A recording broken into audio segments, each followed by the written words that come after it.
High বন্ধুরা, দেখো আজকে আমি কি নিয়ে এসেছি। এটা হলো শাপলা কি দিয়ে রান্না করব। এখানে আছে চিংড়ি মাছ। শাপলা দিয়ে চিংড়ি মাছ রান্না করব। আমি তো মাখিয়ে নিই।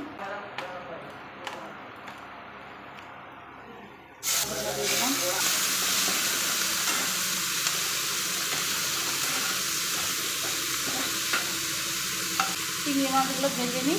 সাদা সর্ষে, কালো সর্ষে আর কাঁচা লঙ্কা।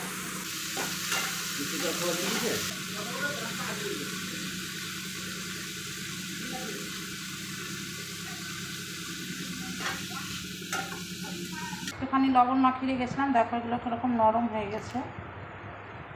এগুলো আমি একটু ধুয়ে নিই। এর আগেও ধুয়ে নিয়েছিলাম।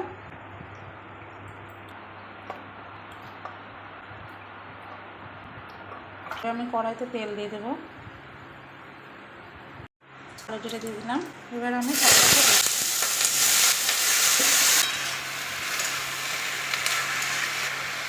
একটু লবণ, হলুদ দিয়ে দিলাম। শাপলা অনেক রকমই করে খাওয়া হয়। এটা চিংড়ি মাছ দিয়েও হয়, আবার নারকেল দিয়েও করা হয়। আমার মা খুব করতো নারকেল দিয়ে, শাপলা দিয়ে। তো আমি নারকেল নাই দেখে আমি চিংড়ি মাছটা দিয়ে করলাম।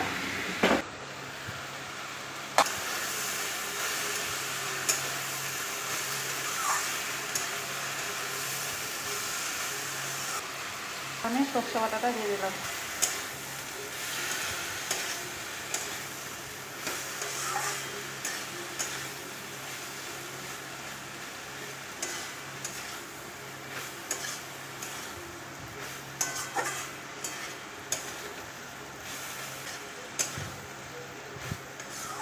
একটু জল দিয়ে দিলাম।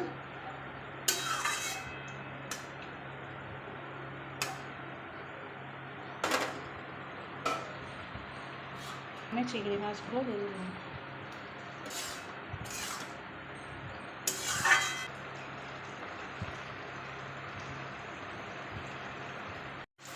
তো আমার শাপলাটা হয়ে গেছে, দেখো। এবার আমি নামিয়ে নেব।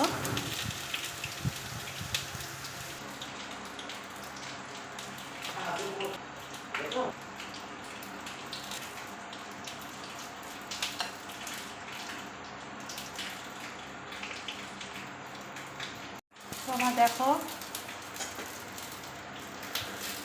শাপলা দিয়ে চিংড়ি মাছ রান্না হয়ে গেছে।